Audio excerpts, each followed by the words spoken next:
This video will show you how you can use Sage Intacct and Asset Accountant to journal the accounting entries for all your leases.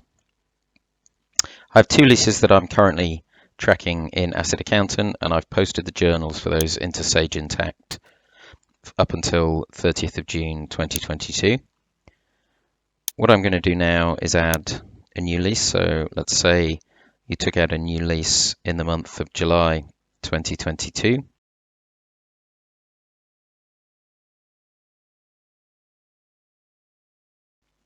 Now I'm going to add a new asset. So let's say I'm going to add a new leased car, and I will choose the group leases. Let's say the lease start date was the 12th of July. Then I'm going to put in the schedule. So let's say I leased a car worth $50,000 and I'm going to be making $4,000 payments monthly for 13 months.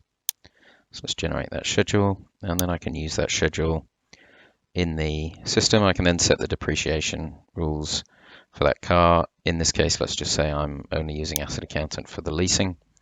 So I'm going to save that. That will then create all of the relevant details needed for the journals for that lease.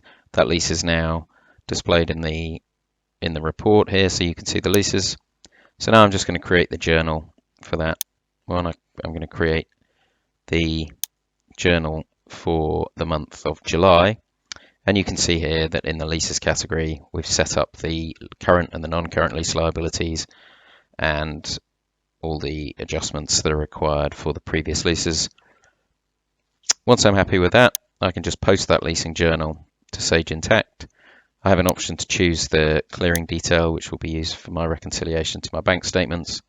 That journal's now been posted into Sage, and if I want to go and have a look at that journal in Sage, I can just go and look at the current lease liability account. So let's look at that for the current month, and you'll see the new lease has been entered there for the $48,000 in the current. If I want to have a look at the entire journal that's been posted, I can see that by clicking on the link to take me to the journal.